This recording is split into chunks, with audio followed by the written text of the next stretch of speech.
კოცების საწინააღმდეგო პროტესტში ჩართულ ხალხს მინდა ძალიან მარტივი რაღაცა აუხსნა. ძალიან ხშირად ხვდები ამ ბოლო ხანს ამ ოპოზიციური ალიანსის ლანძღვაგინებას და უმოქმედობას. მოდით მეგობრებო, როგორც იტყვიან, რომის პაპზე მეტი კათოლიკები ნუ იქნებით. ამ ხალხმა გადაწყვიტა, რომ 26 მაისისთვის ჩაატაროს დიდი აქცია. ეს არ არის იოლის საქმე და არც უმნიშვნელო საქმე, რადგან 100,000 კაცი რო გამოვა ქუჩაში, ამას დაინახავს მთელი მსოფლიო. და რა თქმა უნდა, კოცბანდაც 50 კაც უქსოგვე ეძახის ხალხს, ხო? აქედან გამომდინარე, ვაცალოთ, ეს ელემენტარული დემოკრატიული, ცივილიზებული პრინციპია. ხალხმა აიღო ვალდებულება და გააკეთოს რა. არ არის საჭირო ყურიდან ენის თხრა. ეხლა გამოჩნდებიან, ყველა ეს პოლიტიკის ექსპერტები. არანაირი გამოცდილება რომ არა აქვს და მხოლოდ ემოციებით, ან თავის გამოჩენის მიზნით.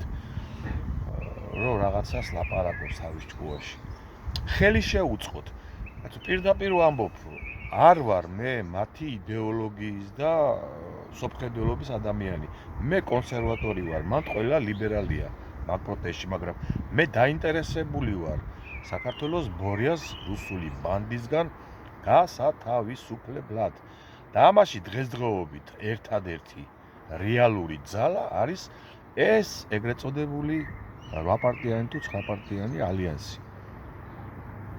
რა არის აქ გაუგება, რა საჭირო არის ნიჰილიზმის თესვა, რა საჭირო არის იმ რაღაცეებში ჩრა, სადაც არანაირი გამოცდილება არ აქვს. საპროტესტო ხალხი, ელექტორატი არ არის პარტიული, არის უპარტიო. ეგენიც ჩაერთვებია ამ პროცესში. თანამდები პროცესი უნდა იყოს ამ საზოგადოებრივი მოძრაობის ლიდერებთან ამ ოპოზიციური ალიანსის კონსულტაციები და შეხვედრები. გნებავთ რაღაც საბჭოს შექმნა ერთობლივისა. და ყველა ვიცით ახლა ის ხალხი, ვინც გამოვა 100,000-მდე და მეტიც შეიძლება 26 მაისს, აბსოლუტურად არ არის ამ პარტიების ელექტორატი. უბრალოდ ის არის საპროტესტო ელექტორატი. მაგრამ ვაცალოთ ამათ და დავეხმაროთ. არ არის საჭირო უაზრო და ხშირად უსაფუძვლო ამბიციების გამო პროცესის დაზიანება და მე გარწმუნებთ, რომ ასეთი ყურიდან ენის ყოფა, ასეთი, რა ვიცი, უაზრო გამოხტომები ეგრეთ წოდებული საზოგადოების წარმომადგენლებისგან აზიანებს პროცესს. თქვენს ამ ძლივ შეკოწიწებულებმა რომ იწყებენ რეგიონებში გასვლას. აცალეთ, ან პირიქით უფრო მეტი გააკეთეთ, დაეხმარეთ. არ არის საჭირო ახლა იმის ჭიჭხინი, აი თქვენ რეგიონებში რა უნდა გააკეთოთ, როგორც იმ რა ქვია, ერთმა კოლმეურნეობის ბელადმა თქვა. ნუ შეუშლით რა ხელს ამას გეუბნებით, ეს ხო ელემენტარულია, ხო? ცივილიზებულ სამყაროში არის ასეთი, წესი, რომ 100 დღის განმავლობაში ახალ მთავრობას ყველაფერს აცლიან და არ უჩიჩხინებენ რა. ახალი ოპოზიცია ჩავთვალოთ ეს.